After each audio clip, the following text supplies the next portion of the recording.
Hello, in this video we will demonstrate a 2.5D CNC cutting machine which usually have the blade cutting axis need to control based on the angle between the X and Y movement in the machine.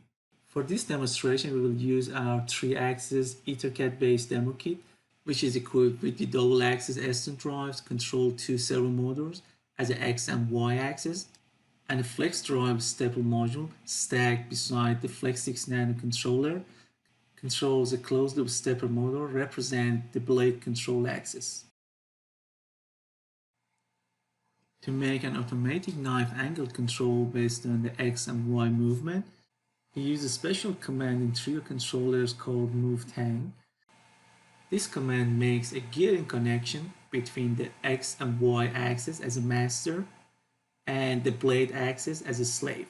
To change the blade angle appropriate with X and Y movement position. To visualize the movement pattern, we use the oscilloscope option in the Trio software. This is handful option, illustrate the blade track on the machine. Now let's run a little program we provided inside the controller to move the X and Y around to see how it can affect the blade angle.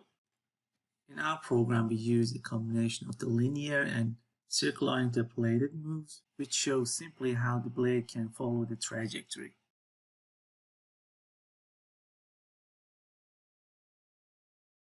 As you see, the blade angle automatically changes based on the vector movement direction between X and Y axis, which is controlled by a little program that we showed earlier.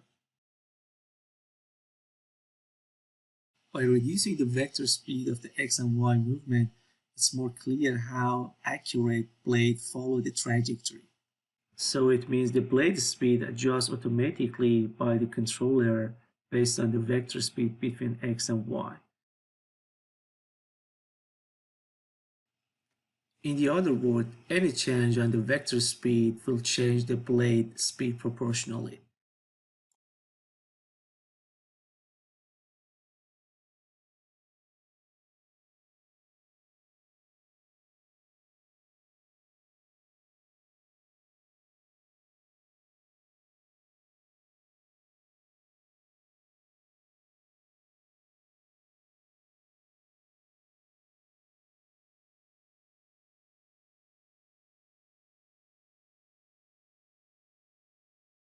Thanks for watching this video.